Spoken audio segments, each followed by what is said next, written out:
but don't wait too long.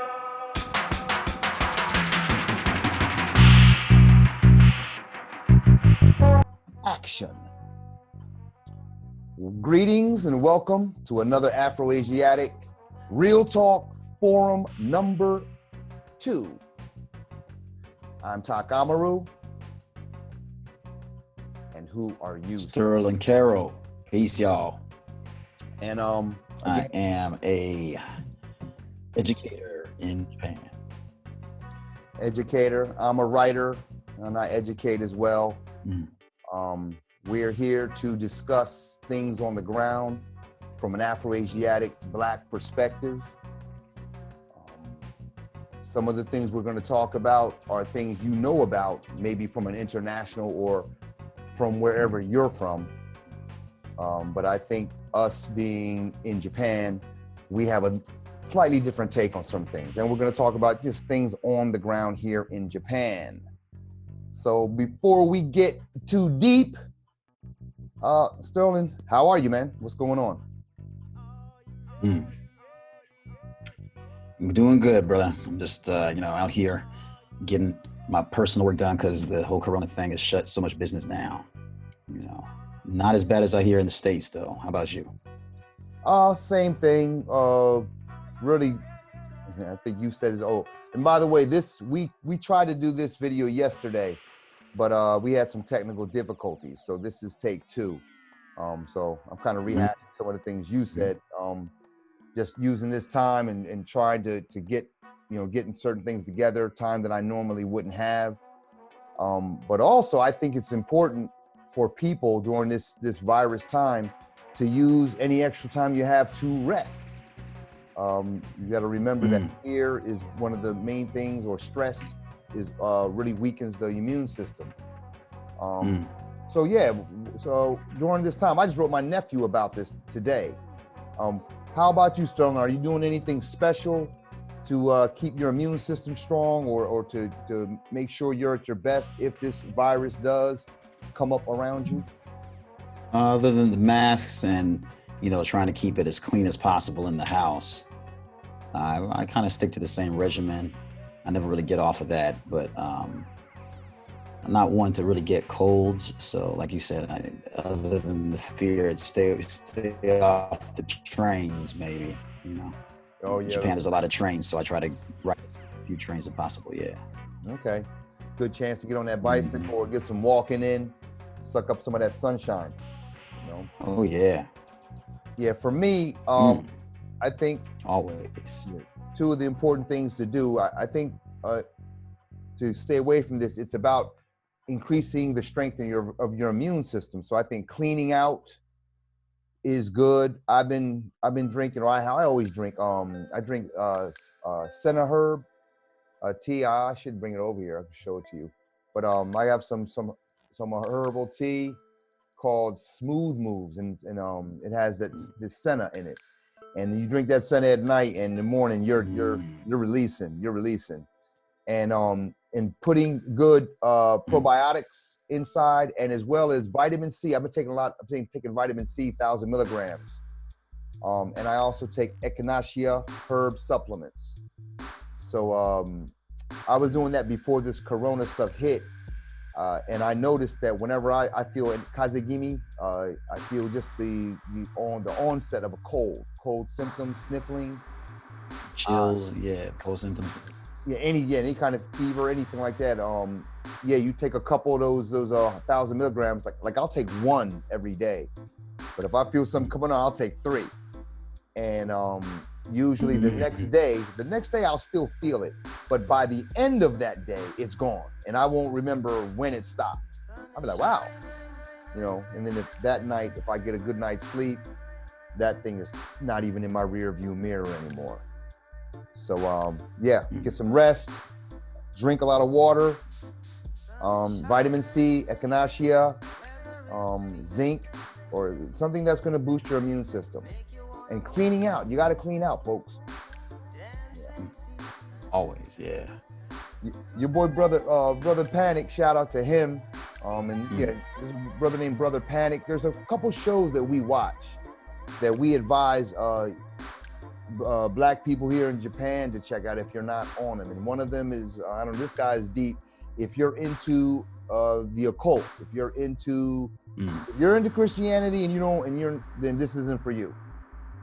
But this guy, he really drops a lot of knowledge. And today he said, he was talking about a home remedy, man, of a teaspoonful of sugar. Yeah, that sugar, the sugar that's bad for you, sugar, white sugar, and a teaspoon of turpentine. And what? Yeah, right. And the science on that is you drink it. He actually did it, and you drink it or you take it, and it's to clean the worms out of your intestines. He says so the worms, the not leeches, what do you call this stuff? Parasites will rush to eat the sugar. Parasites, okay. And then the turpentine, I don't think it's stuck to it or whatever, and then it gets flushed out. And then he says something about some kind of berry seed oil also kills the parasites. So apparently, saying we all have certain number of parasites, because remember, a lot of the bacteria and stuff that's in our gut is good. You know what I mean? It's not about all being negative stuff, you know what I mean? But yeah, but then there's gonna be, because that's what the hand sanitizer does, right? I don't know what, break that down. I don't know what you're talking about. I heard the hand sanitizer actually kills all bacteria on your hands, the good and the bad. So using too much, and then soap actually just moves the bacteria off of your hands. Right. So you really want to use good hand soap and try to stay away from the sanitizer, because it takes everything. You want to limit it. Yeah, limit it. Yeah, definitely. Oh, and another thing, the coronavirus, it can only live up to a certain temperature. And I think it's like 80 degrees Fahrenheit, which would be like what, 20, 25, 20, between 20 and 25 maybe? Or 20, probably, 25, But yeah, but just drinking like a cup of tea with lemon. The lemon, the acid in the lemon kills it, because they say that the virus stays dormant in your throat for a couple days. So yeah, I mean, if you're drinking tea every day, yeah, I gotta get me some. I gotta get on my tea too. I drink it every night, and I bought a lemon today. Went shopping, put some lemon in there, and yeah, just if you drink it a couple times a day, that's going down in your throat. If anything happens to be up in there, it should be getting wiped out. So you want to take preventive measures. You don't want to get sick. If you're intelligent, if you understand yourself, if you're in balance, you really should never get sick. So that's that. Okay, and again, Brother Panic and Alim Bey, they did a show today, or yesterday or today. And it's like 9 hours or something crazy. But yeah, check those brothers out, because their brother Alim Bey is I'm linked up with him on Facebook, and he's a herbal medicine expert of many things, mad knowledge. Yeah. Get at them. You can Alim, ALIMBEA, pretty sure. You get him on Facebook. He's not hard to find. Okay, but that kind of sets us up for our topic. We want to talk a little bit more about this coronavirus, not necessarily the breakdown scientifically. Again, people like Alim Bey, Reverend Phil Valentine did a pretty in-depth research or explanation on Brother Rich's show, and I think that's like what is that? What's this thing? Something 363. Black Magic, yeah. On YouTube. 363, yeah. Shout out to him. Shout out to both of them, yeah. And there's another brother named KT the Arch. The whole crew. Yeah. So check. Oh, he's the man. Yeah, he's really on that. Yeah. These people are experts, and they're going to tell you stuff that's off of the worn and beaten path of Western medicine. Not saying there's anything wrong with Western medicine, but remember, you are the ultimate doctor of yourself. Who's going to tell you? Peace to love Africa. Yep. Rest in peace. Rest in power. Lala Africa, Dr. Lala Africa. All right, man. But again, so this corona, a lot of people have been getting at me because it's the Chinese virus. And so a lot of people, Japan, they think Japan is part of China. I know that Chinese food over there is good. I had brothers say that to me. What are you seeing on the ground you're in Osaka, where you're at? Right. So far, masks are on. Everybody got the masks on, but then again, it's always been part of Japanese culture, so that's no surprise. Things are kind of, it's not, like I said before, there's not much of a panic going on, but people are definitely cautious. Just today, more places have closed down than before. I didn't think it would close down to this extent. So, yeah. For example, what are you talking and about? other than that, bars and restaurants seem to be really? shutting down. Mm-hmm. Okay. Yeah, and I remember you told. Yeah. I actually run a bar on the weekends, and we had to shut it down. Yep, the Chinese place. There's a Chinese restaurant that closed down just yesterday, and then my bar had to stop.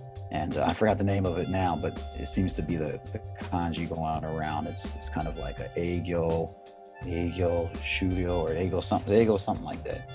Okay. And so it looks like they're following suit with the states. I wonder if the curfew's gonna come in. Okay. How about on your side? Yeah, over here I live in Aichi Prefecture, which I'm about a 2.5-hour drive from Sterling. I live more closer to the center of the main island of Japan, about equidistant between Osaka and Tokyo. And Nagoya is the third or fourth largest city in Japan after those two. It switches with Yokohama for the third and fourth slot, depending on how you're measuring it. It's population versus GDP.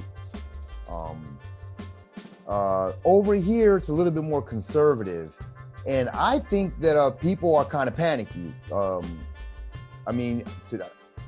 look around, there's very few people without masks. I speak to some senior citizen ladies on Fridays, and some of them ladies, they told me, for the last 3 weeks, the only time I've gone outside is to go shopping, and apparently there's other people in their family, so they're not the ones that always have to go shopping. And they said, and come to see you, because I teach a lesson, and they come to your lesson. So I was a lot of love, I felt the love, and I give it back to them. But it just let me know that, wow, you're really scared. And half of the time I'm speaking to them, I'm encouraging them and just telling them, no need for you to get all upset or get too afraid. But yeah, man. But I guess you do have to keep your guard up, and. But as far as businesses, I just came back from a walk. I walked a couple kilometers. I had an appointment somewhere, and the restaurants look like they're open. Even when I was downtown, everything looks open. I don't go clubbing. I'm not really a nightlife guy anymore, so I don't know what the bar situation is looking like. But people in Nagoya, because Nagoya actually has a lot of good restaurants, as you know. Right, man. Yeah, they look like they're open, man. Even the Chinese restaurants. I passed by 2 Chinese restaurants on the little walk today, and both of them are looking like they're doing. Nobody's really even associating them with this virus. So right on. Yeah. So yeah. Like I said, today is the first day I noticed a panic-like state. So until now, it seemed to kind of be fine. The schools were closed, but it was spring break anyway. So right. What I'm wondering is it's which direction is this going in, because in Japan, the schools were closed before they were in the United States. But as early as last week, I told you, when I was leaving your place after we did the video, in the morning, I saw kids going to school. They had their seifuku, their uniforms on, and I read later in the paper that some prefectures, some places were opening on February 24th. In Aichi, they're not opening until the end of their spring, the beginning of their school year, because Japanese schools starting in April. I'm actually scheduled to begin a teaching job at a private high school nearby. And so this is the first time I'm really having to make a decision, you know, like, is there something for me to be concerned about, you know? But yeah, I don't, yeah, the schools, it seems like over here, it seems like it's going the other way. It seems like things are getting back to normal. In Japan, the United States and other places look like they're headed toward martial law. Yeah. Like to see Japan go under martial law to me would be a surprise. I don't see why they would need to enforce something so strongly on people who just follow the law all the time. And like not even the law, they just, you know, they work as one unit. Yeah, they just have to put it in more or less. They would just have to state it. You know, like everybody's right. in the house. They wouldn't have to do all this. Yeah, Japanese people are in check. I mean, yeah. This is a nation where the average citizen wholeheartedly believes that the laws, the police, and everything works in their behalf. So like that's why like breaking the law here, even small laws, are really frowned upon because they, you know, they're one team. Everybody here is on code. There's no cooning, none of that stuff. You're Japanese, or there is no not being Japanese. Not Japanese is equals suicide. You know what I'm saying? Damn. You know, and that kind of. I heard one of the students said one of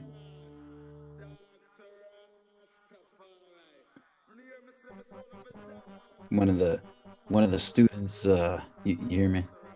One of the students said that when it first came to Japan, it hit Hokkaido first. So, a lot of flights people just stopped canceling their flights to mainland Japan. Hokkaido is the northern island of Japan. It's separate China because northernmost part of Japan. Yeah. Island, yeah. Right. Island of Japan, yeah. And that's where the coronavirus first hit. So the Japanese people there purposely just stopped coming to the mainland, stopped coming to Tokyo, Osaka, stuff like that, and like almost self-quarantined before it even really came out. And you could see she was kind of proud of that. You could see it was like, yeah, Japanese do that. They're not trying to make each other sick or anything like that. Yeah, again, they're on code, and that's what I talk about in the article I have called Analyzing the Yamato Code. You know, I call these Japanese Yamato-jin, actually. They're like, you know, because in actuality, there's many sects of Japanese, like the Emishi, the Ainu, the Ryukyuans. These are all the Burakumin, you know, and there are others, and they're actually different. They have different, I would imagine, DNA. Like Ainu, you see an Ainu person, he doesn't look like a Japanese person really at all. And but he's no less Japanese. In fact, you could argue that he's more Japanese. They're indigenous.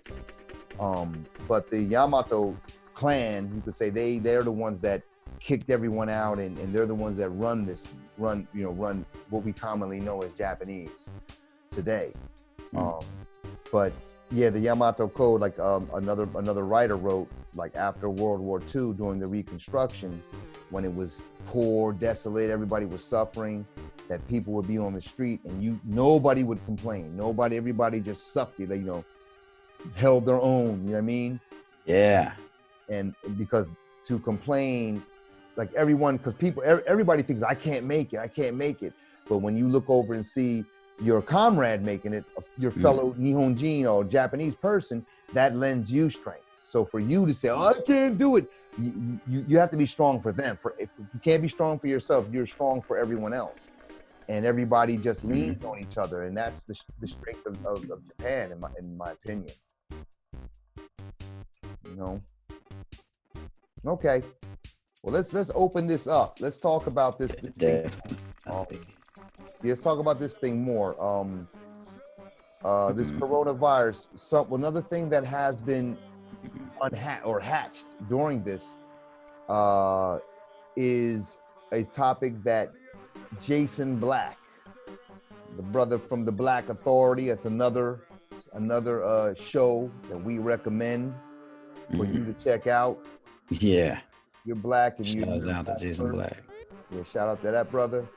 But he talked about an article in the New York Times. I believe it was the New York Times, and it was citing Asian Americans complaining about facing bigotry. I actually had an article up here too. I don't think we don't need to take a look at it, but yeah, and they're saying that after Donald Trump made the comment about the Chinese virus, talking about Corona, that now that Chinese people are being targeted with bigotry and this, that, and the other. We've already made the comparison with the numerous diseases like the West Nile virus, or the Ebola, or what else? AIDS, talking about how AIDS is coming from some monkey in Africa. There's numerous examples of viruses and diseases that have been attributed to Africans. Even though we know that really disease and everything comes out of Europe. I mean, if we look at historically. Right. You know what I'm saying? AIDS But it's amazing what you can do when you're in charge of the media. And so anyway, Africans, Black people are always being looked upon, the disease, something negative. But Chinese people, as soon as this comes to them and they start screaming foul, and that's one level. But the next level was they were saying that by doing this, now they're starting to be treated as like less or being, I forgot the exact words, but I call it being otherized. Like people are like, you're not really an American, you're different, and we're gonna treat you different. We're gonna dress you differently, and we're gonna see you as different from us. And Jason Black said, and I have to agree, if anyone cannot complain about that, it is Asian people. Whether down the line, you can go from Japanese, Chinese, Korean, Vietnamese, Indonesian, everybody. It's like they are the first one to be like, everybody has a special word that is derogatory to talk about the outside. I'm not saying it's wrong. I'm just saying that it's very, very prominent in their cultures. And for them to turn around and say, "Oh, you can't otherize us," that's not right. I mean, gizensha, like hypocrisy. It's like a hypocrite. You know what I'm saying? Gizensha. You know what I'm saying? Yeah. What do you think about that? Yeah. When you. Yeah, it's just like a phenomena with America to me, because when you go to other people, when you go to like even when you're in Japan, it's their country. So when they talk about certain rights that you don't get, they're talking to you like you're almost like an immigrant. You're like, you're an outsider, But in the States. So when you're talking to Japanese people about certain rights that you're not allowed to have or whatever, they're looking at you like, well, you're basically an outsider to us. So I mean, it's not your country, it's ours. And when you're in the States, especially Black people, we get the same treatment in the States. Like, well, you don't get that kind of right. And it's like, well, whose country is it? And Asian people who have just gotten to the States in the past, how many years? Yeah, it's not as long as Black people, but and it does sound almost like how white people complain, like, if you don't like white people, it's anti-racism, and it's like, that's not the racism that we're really talking about, It's a institutional racism, and racism aside, just the violence that Black people had to go through, like, well, how could you even compare? Right. That's what Jason Black is on that, right? He's like, oh, so you guys are being targeted for racism. He's like, well, he's like talking about like, well, how's the lynching? Tell us about the lynching. Oh, there's no lynching going on. Oh, okay. Well, how's the being unemployed? You're not allowed to get employed in certain places. Oh, no, that's happening either. Well, Or how about the limitation of your movement? Do they stop you? No, they don't do that either. Like, well, wait a minute. You're talking about some bigotry being targeted? No, you're just being inconvenienced. Yeah, you're being inconvenienced, and you don't like being bad-mouthed. Yeah, and because remember they had the model minority status. Especially Asian Americans, they see themselves as white people. You know, they're or on the same level as white people, and they're ready to look down their nose.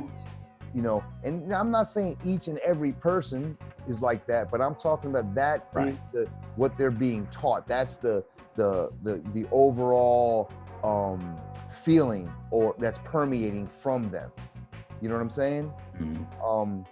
I find that to be stronger, and this is where we didn't go last night, and this is where I kind of wanted to go. I find that to be stronger among the Asians in Asia, or at least it's different than when for example, especially when I meet Indian people. Indian people in America, to me, they hate black people. You know what I'm saying? Like, young people be cool, but by the time they're in their 20s, 25, man, they're on code. Like, we cannot, you know. But when I meet Indian people over here, especially because I don't think I'm Indian, but I find it to be different. What do you think? Definitely, because I mean, that's a lot of complaints I get from family members. Even, you know, is you know, there's a lot of Indians. You know, it's when I'm things, and I almost forgot because I've been here for so long.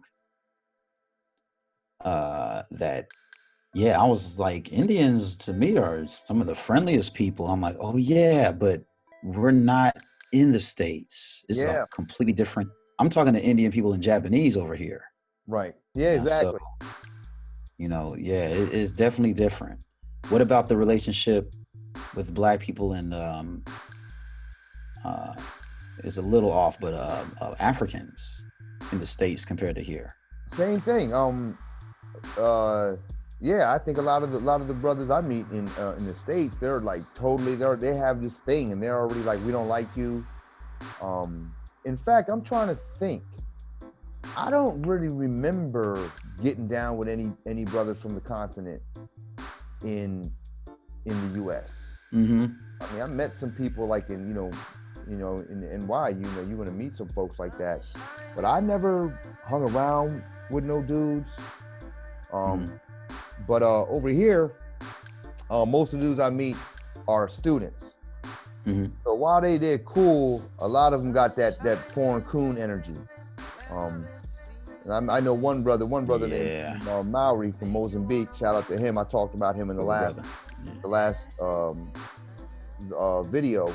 But other than him, a lot of the guys are cool. But when I went to Gambia that time, I remember that's where they schooled me, and they told me, brothers on the street.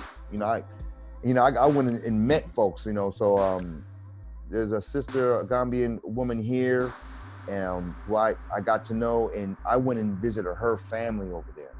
I stayed in a hotel, but her people were taking me around. So one of the places I went to her a relative. I think it was her husband's sister, and who's also Gambian. And shout out to him, Baba. Shout out to Bintu. And brothers on the street, they were looking at me, and it was funny. The lady, she was like protecting me, like, you're going, because he lived in the hood. So we went out there, and when I got out the car, I seen all these brothers up in the cubbies, and they was smoking lie, puffing on lie, and I was like, and they're looking at me, and I'm looking at them, and she's like, she's acting like I'm a little boy, like get in the house, like there was some gangbangers on the corner. Get in the house, and I'm like, okay. So I went in the house. I had my wife with me, so I'm like, y'all go in the house, but I'm gonna come back out here and talk to these dudes. That's what I'm thinking in my mind. So as soon as I got them settled in, and let me go to the bathroom, and I'm gonna walk out here. I want to see what these brothers is about. So I did this a couple of times, but the first time that they come up, when you come up, they're looking at you like they think you just soft, like you soft, you know. Like, yeah, like who's this yeah. Not even who's it, like, look at this guy, you know what I'm saying? But you know, like they're like already laughing because you know they think that you're a white dude. You know what I'm saying? They really think you're white. Yeah, these cats they puffing on lie, and it's fun. I came out there with my own, you know, chalice, you know, so to speak, and walked through. And they was like, "Oh, smack," you know. So I walked up on them like that, like, "Yo, what's up? What up?" And dude told me, he was like, because when I was talking to them, these cats were very, very militant. They were like talking about revolution and stuff, and they got into this quickly. I think they were testing me. But I remember I was like, I ain't never met no African brothers like y'all. And then they were like, yeah, man, you know, because he said, you know, they talked about how strict it is, and they only let the colonized people out of the country. And it's after he said that, not only out of the country, they couldn't move anywhere. You can't even go from town to town. You got to go through these checkpoints and your papers, please. Like some I don't know, like some Nazi totalitarian shit going on. And we stood there. We had to stay there for like 3 hours because I ain't paying the bribe, man. I'm not bribing you, man. No, we'll just have to wait. And we sat there and I started having a conversation. I was like, I can meet any Gambians or anybody. I'll talk to anyone. And they finally just let us go. You know what I mean? Yeah, damn. Yeah. Sometimes I didn't, kind of like, you know, what you said in the video didn't come out, but yeah, because really it's an experience. I want to see what are you gonna do, man? What are you gonna do? Like, and you could tell he was like, just pay. You can just pay some money. Not paying you, bro. But the dude broke it down and said, yeah, man, right. Like us, we're not allowed to leave. They don't let us move anywhere. And these people were living foul. Yeah, they were living foul. Yeah.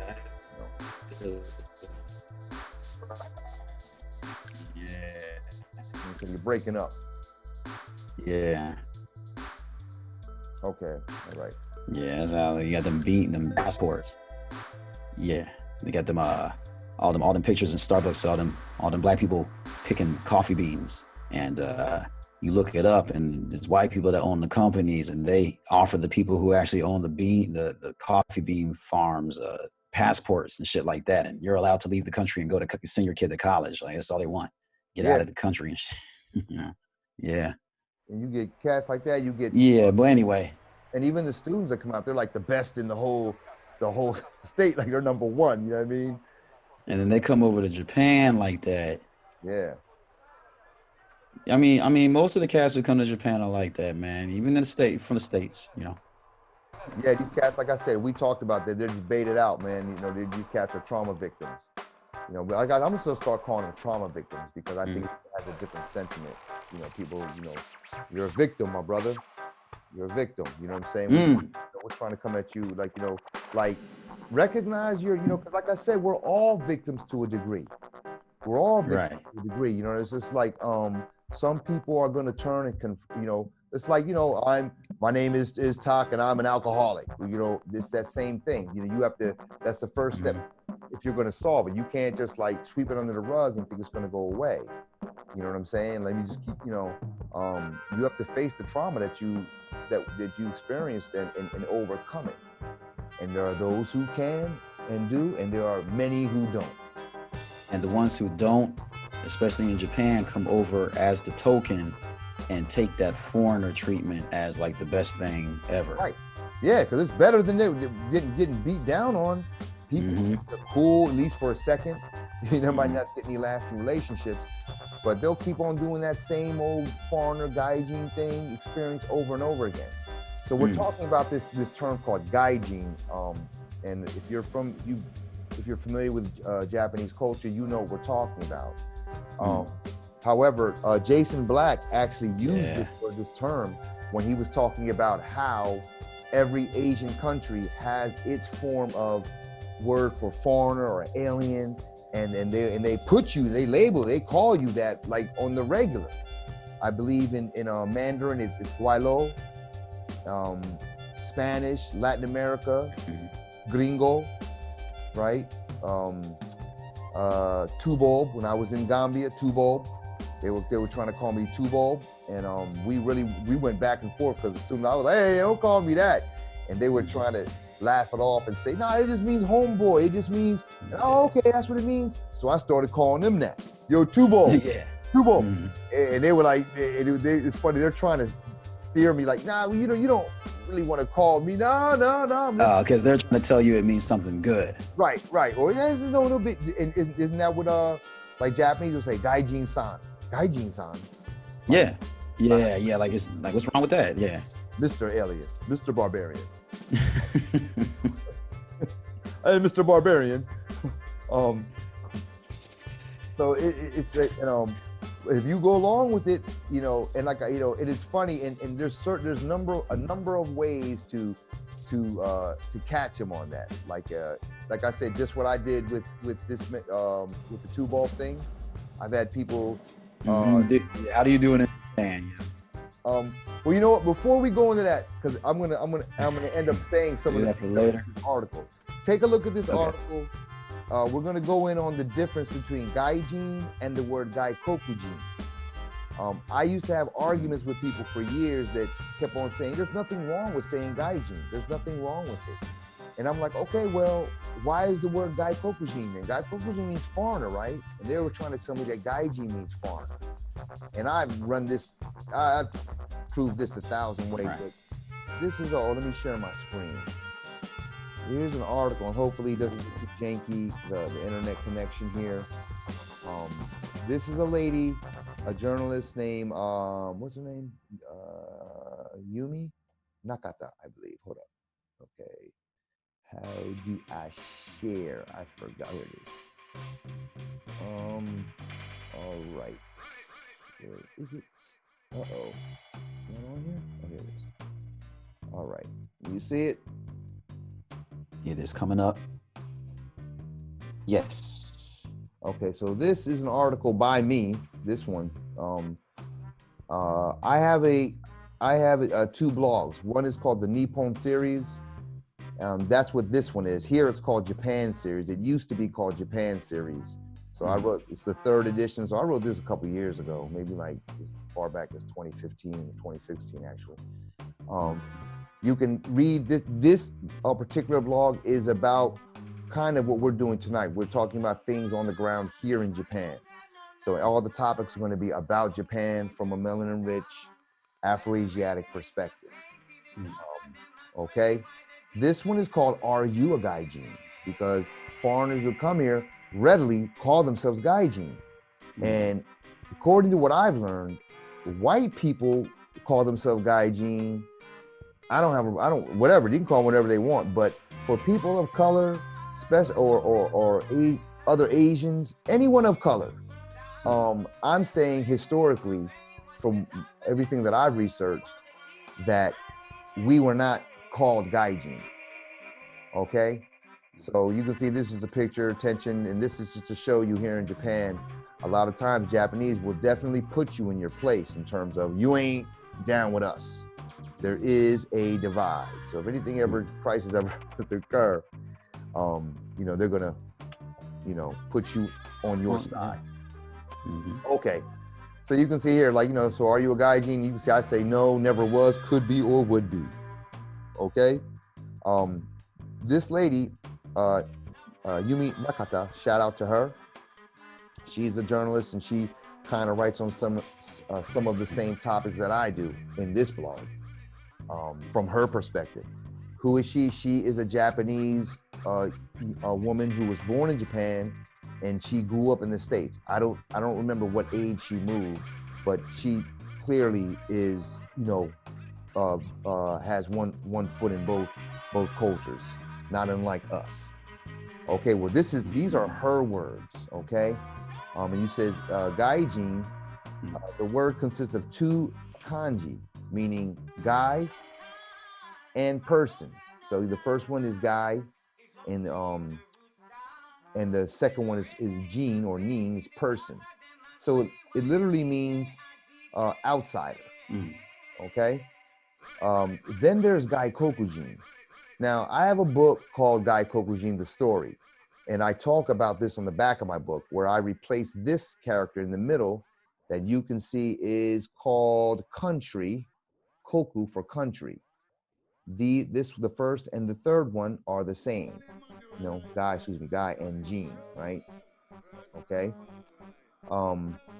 In my book, I replace this with the character for black, okay, which also can be pronounced as koku. So therefore, the name doesn't change phonetically. Okay, that's a different story. I'm not talking about that right now. I'm talking about the actual definition, the words that are in the dictionary. Okay, now she's saying, this is not me. She is saying that these two words do not have the same meaning. And here she says, as you can see, these are different words. Gaikokujin is much more formal than Gaijin, and many people think Gaijin is a shortened word of Gaikokujin, but that is not necessarily the case. Now, we want to put as much emphasis as possible on the next sentence. Gaijin is used to describe who? White people.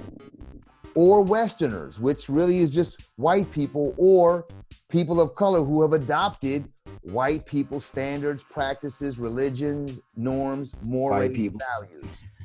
White people. Yes. You know? Yeah. And then she's, whereas gaikokujin is for all foreigners. All foreigners means not these people, right?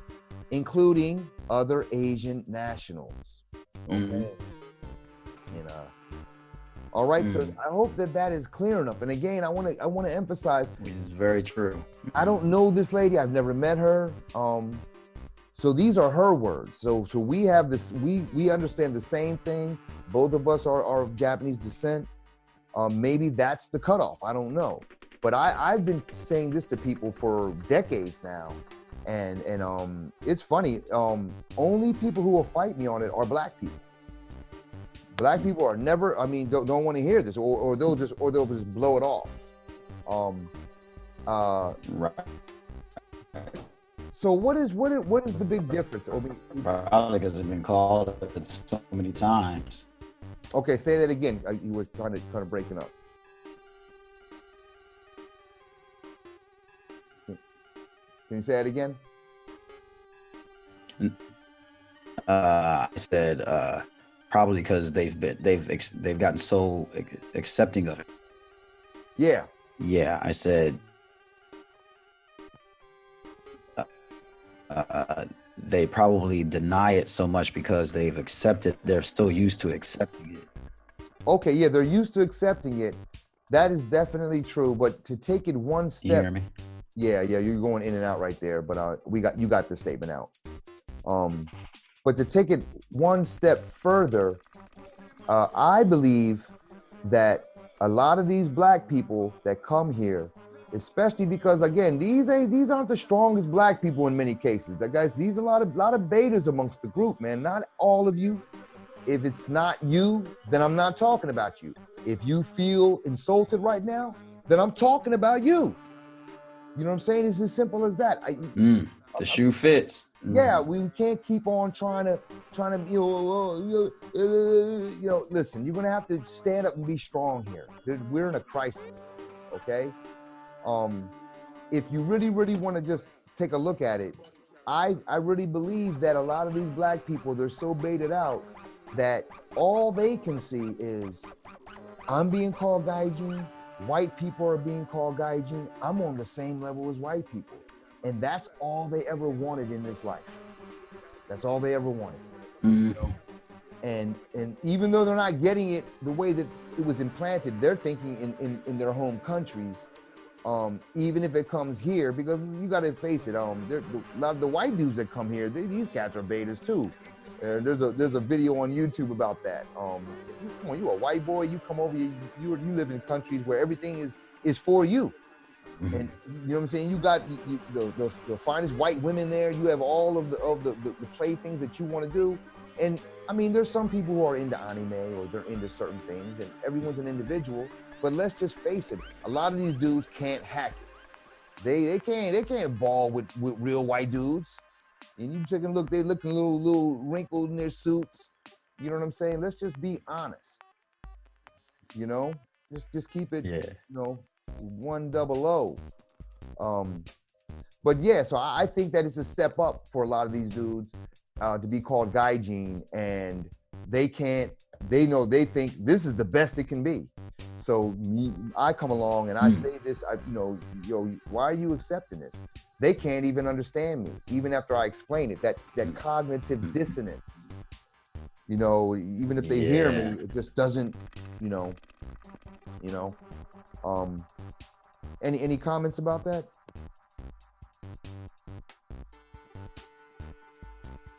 Moshi moshi. You hear me? Okay. We're experiencing technical difficulties. I got it though. Again, when you said even people are just happy to get out of their situation. I definitely know this is, when I first came here, the majority of people here, this was an escape. And I did see it as for were escaping was, like you just said, was because they couldn't hack it in whatever country they was at. Mm-hmm. Okay, cool. A lot of them, once they you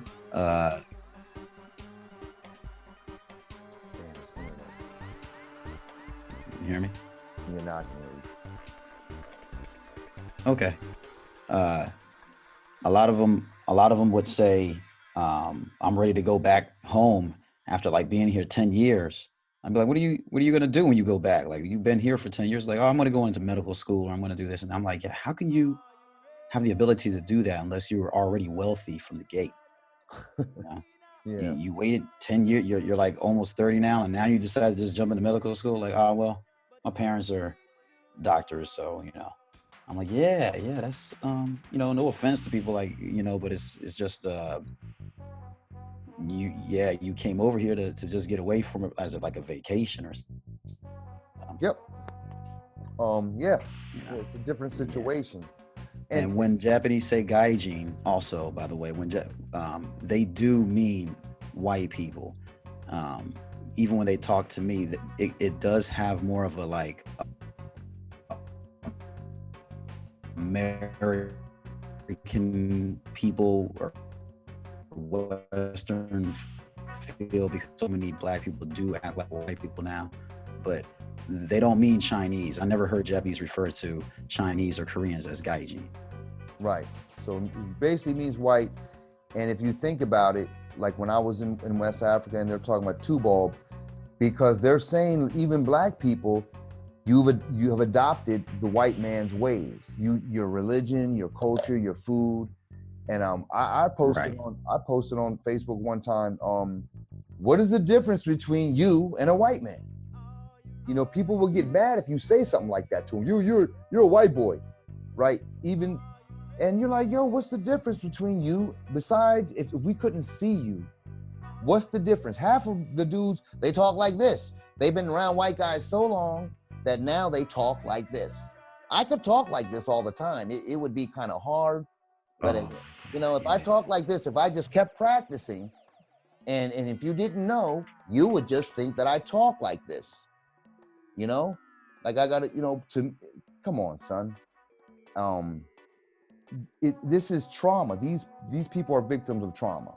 I don't want to keep going in on it, but just get back to your escape thing. The escape. I think most people who come here, if you come from one country to just from a country, a totally different environment and culture, and you come over here, you're definitely, I think in many cases you're trying to escape. That doesn't necessarily mean something that's bad. You might be escaping a tumultuous relationship, something that's violent or something. Escape can mean getting to greener pastures. In my case, when I came here for the first time as an adult, I was just done. This was like after the whole fiasco with Biggie, and I realized that black people were playing. I thought that by now we would have taken this thing over just by the things that I saw as advancements from the time that I was a little boy to like in the 90s where hip hop had really became big, and people said in the 80s, oh, hip hop will be gone in 3 weeks. And here it was, you know, years and years later, and it was bigger and bigger. Our slang was, and as now, our slang is everyone's slang now. But I didn't understand how the system of racism, white nationalism, their ability to hijack things. I wasn't a student of history. You know, now all that has changed. But when it hit me, I kind of went insane a little bit, and I needed to get away. And when I came to Japan, I went not right from the door, because I was in a program where I had to see white folk. But as soon as I got out of that program, I went like 3 strong years where I was like, I'm not going to talk to any white people, because I just want to see if it's white supremacy. What is this thing? What is this thing? There's something here. I don't know where it is. I can't quite touch it. It's further reaching than I thought, because I thought I could get on a plane and outdistance it, but it's like the long arm of the law. And I was all the way down in Kagoshima, losing my mind out in the countryside, nobody there. And yeah, man. And that's when I really came. I ended that thing and started hanging out or getting edited by Josh. But really was the time when I was in Osaka, in Kyoto. You know what I'm saying? I was just like, nah, I ain't talking to no white folk, because I don't have to. You know what I'm saying? I don't have to. And I slighted a lot of white folk, because the white people, they expect you to be glad to see them for some reason. I noticed that a lot of white folk, when they come over here, for many of them, it's the first time they've been otherized or felt like a minority, and they latch on to whatever they see as familiar. And for a lot of them, it's black people, and they see you, and they're trying to they come up and want to talk to you, and I'm like, I don't want to talk to you, not. And I don't mean, I'm not talking about being rude or ignorant. I'm talking about just treating someone like I don't know you. And they're trying, like, no, we know each other. You know, yeah. I know you, man, like, you know, and they're trying to, you know, all the time. Yeah, something. Yeah, you got something to add right there? No, I'm just saying all the time. Yeah. You wouldn't say nothing to me if we were in the States, but all of a sudden now we're supposed to be the best of friends, because we're all Gaijin, right? Like, no, you are. Yeah, you're the Gaijin, and when I explain that to people, to white people, you know, and they get mad. But let's talk about this, because for many of you, I'm not just talking because this makes me feel good. I've already showed you what Miss Nakata has had to say, but let's go back to that real fast, because there's something in the history about this Gaijin thing that I think is very important. Get back to this. Let's see. All right. Can you see it? Yep. All right. So the word Gaijin, you can see here, and this is actually a depiction of how they said that Gaijin look big nose. I didn't draw this. You can see the Chinese, the writing here on the sides. Okay, this is an actual photo from a book. Okay, but it says the word Gaijin originally referred to the Portuguese, and the Portuguese were the first Westerners to come to Japan. If you see the James Clavell book that became a movie of the same name, Shogun, I think people say Shogun in America, or The Last Samurai, that's right, that's the Tom Cruise movie, right? Yeah, oh my God. They're always talking about these Portuguese, these Jesuit priests. Yeah. Right? And so these people, when they came, it says here, they are comprised of mostly pirates, explorers, missionaries, and merchants. And these people were very dirty. They didn't shower. This is the era when it was against the religion. It was evil, right, to take showers. So these people, they had lice and bugs, and they smelled like who knows what. Eating meat with blood and dripping and maggots all on it. And like, these people were a step from being animals. And so I'm saying, well, you can see here, let me not jump. You can see that this whole idea of barbarian is irrevocably linked to the Namban trade period. And these are the kanji, the characters, just being south, because it says you see southern barbarian trade. That's what they called it. But they're not talking about white people at first, right? First they were because anybody, you know, Japanese look down their nose just like a lot of Asians do. So they were talking about the other Asians, that this is the only people they knew though. Okay. And that's what this is basically is. And this character here is where is it? Man, right? Namban. It's the same ban in Yabanji, which is barbarian, right? So, but it says barbarian, this whole idea took on a whole new level because they looked at Koreans and Indonesian, you know, all the people, they looked at all of them as like, they are not as like us. We're the wafu, the people, you know what I'm saying? You know, but everyone kind of has an ethnocentric notion of themselves as being better or you know what I'm saying? So that's not really something that it's an ethnic pride, yeah. Right, it's not isolated to Japan. They just have their own way of doing it. But when this period, when the Portuguese started coming, and this started like in 1543 and lasted until almost all of the Europeans had been killed or evicted in 1614 when Tokugawa Ieyasu came in and they were talking about the Sakoku. They kicked everyone out and killed a whole lot of foreigners. You can see, it says these foreigners were cast upon the island called Tanegashima. And and like this is what kind of reception is this for, you know, for visitors, right? But again, I'm talking about the Europeans. They didn't bathe in the 16th, 17th centuries. This was not long after the bubonic plague. You know what I'm saying? But anyway, going back, I know I say so. Yeah, I think another way of reading these kanji, it can be outsider. This is a person from the outside, or it could be. This could mean this barbarian is outside of humanity itself, outside of humanity, right? If you think about it, if you meet someone right now, they got lice walking all on them, and it's not just one person; it's a group of them, and they're a different color than you. They're clearly a different, phenotype. You're like, oh, this is a race. This is their culture. This is what they do. These people are not human. We call these other Asian barbarians because, they ate with their hands or something like that, or something like, they don't follow our etiquette. That's, they're guttural, you know what I'm saying? But these people are taking the cake. Now this, again, you can see Japan encounters the barbarian. This is not my opinion. These are Western W.G. Beasley. You know what I'm saying? Are you going to argue with him? Here, try to fathom how nasty a person would be that never took a shower.